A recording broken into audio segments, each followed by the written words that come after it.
going on out there, YouTube? This is SCL0320 representing JVS. I've been waiting to talk to you guys about this for a minute. I actually legit have watched all the episodes up until this point. I haven't said anything to anybody, excluding like my YouTube chat group. Shout out to you guys. But I'm talking about, as you can tell by the titles, The Runaways. The Runaways. Marvel show. This is the thing. I gotta give credit where credit's due. Marvel knows how to market and outsource everywhere. They've got Cloak and Dagger that's gonna be going to Freeform. They've already got the Netflix market with the Netflix, shows that they got. They've already got basic cable when it comes to Agents of S.H.I.E.L.D. and Inhumans. But this Runaway show is on Hulu. They released it out the first 3 episodes. Me and my wife, we were kind of like, we already love the show Gifted. We look at that on Fox, we enjoy it. We love Riverdale.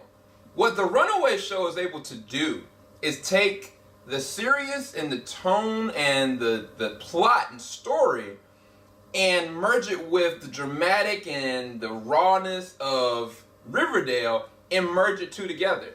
And I was just like, what is this show? You know what I'm saying? And I actually have enjoyed every single episode, as well as Alicia, my wife. The story surrounds, and I'll read the synopsis. After discovering their parents are supervillains in disguise, a group of teenagers band together to run away there. Well, I'm gonna shut up from there.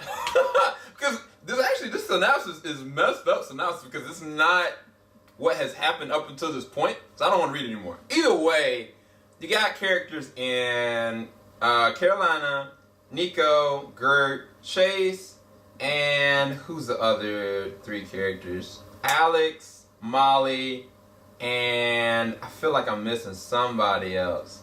I forget the last person. But these characters, they all are very interesting because their parents evidently had this interesting backstory, and then of course, through the first and second episode, they catch and find their parents doing something to this unbeknownst girl that in the very first episode, she's on the run, you know what I'm saying? And then she catches up and meets with this church, and this church supposedly rejuvenates her and is taking her through this process called she's going to move to Ultra, and that's not what happened. Instead, she ends up dead. Now, the process of how she ends up dead is very thought-provoking and very well written, because you were thinking, all right, she goes through this thing, they see it, she's going to be inserted into something else, but then you don't know why she's still alive by the second or third episode. And all you know as the boys' dad, played by James Masters, who I actually really appreciate, from Buffy the Vampire Slayer and, of course, Smallville, he got it wrong. And so it's just interesting to see how the story plots between there, because before that happened, before they all converged and met and actually witnessed what happened the first time, you know what I'm saying, you find out that it all centers around this girl that the character Alex very connected to, because he was connected to the sister. She died, and they didn't know why or how, but throughout the episode, you start to get certain semblances of how she might have died and what might have happened and how it's all interconnected. But either way, because of her death, they've all pushed away from each other. They don't have the relationships that they used to have, and they're growing up as individualists. They are very different. Like, one of the characters, both her parents are dead. And so she's adopted into this other family, which is Gert's family. And then Gert, she's kind of like, the outsider, but she very much so likes one of the other main character boys. And then the same as that character, he's a genius intellect that works on engineering type things, but yet he's a jock and he wants to protect people. Then you got the girl that is, her mom is the advocate to this specific kind of church and whatever they believe. I still don't know what they believe. But she's very much so unopen to where the world works, as well as her own self. And then, of course, like I said, Alex and his connection with the girl that died, the sister. And she's very much so emo and to herself, and she feels so much guilt.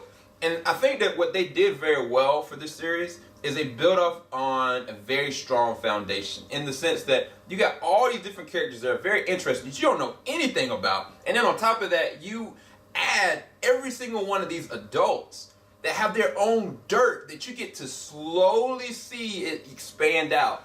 And at the end of the day, what you really truly accept and understand is they are evil, bad people. And I think that in episode 5, I think that Gert talked to her sister. Her sister was like, yo, how could our parents do all these bad things? And Gert was like, well, they are bad people. And that's the reality that, all of them at this point are starting to understand and get. The thing is, I didn't read the comics, so I don't know. I didn't know anything about where this was going or how it was going. I just knew that, this was revolved around the world of Marvel. So you're going to have powers and stuff like that. I just didn't know how that was going to fundamentally work. Then you start to find out, what their skill sets is. Not just the kids, but the adults as well. And I was just like, this is going to go left really fast. And by episode 2, it just takes off. I actually care about what's going to happen, not just to the kids, but everything around the kids. You know what I'm trying to say? Like, the last episode, episode 5, like, Alex got put in this perplexing situation where his dad, he comes to find out, like, how his dad went to prison, how he got out, how he got his millions, and the fact that his dad threw people under the bus. And on top of that, like, the mom is interconnected with all of it. And the episode before that, the girls, both of the girls, they find out, that they got a dinosaur, living with them. They got understanding that their parents are, involved in this entire thing as well. On top of all the other things that are happening arc-wise, as far as how the adults intersect with each other. Some of them are dipping and dabbling. Some of them are very much so evil. Some of them have special abilities. And all the kids have some form of talent and ability. I think that Gert, it's not just that she can communicate with the dinosaur. I think that she has telekinesis. I think she can actually control people's thoughts and minds. And I think Professor Xavier, I think that's where she's at personally. The only one that I don't know is Alex. And I know his intellect is really high.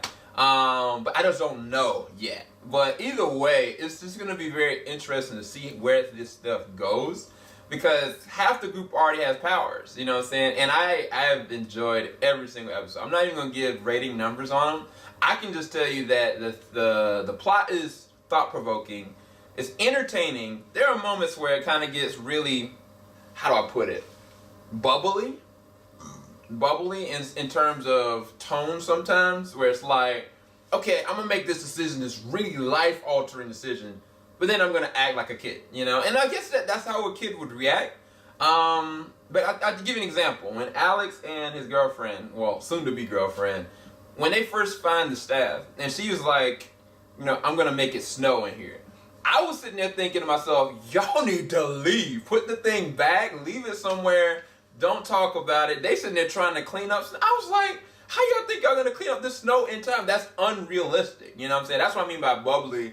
It's funny to watch, but it doesn't make natural sense. Whereas then you got situations like, James Masterson's, as a dad, he's abusive physically and scary, but then you find out he has a condition. You find out he also is connected to science. You find out also that there's reasons why, but none of what the parents are doing are justifiable. Even when the kids try to justify it, that's what makes the plot so rich and thick. So I actually really enjoyed the Runaways. The first 5 episodes have been great.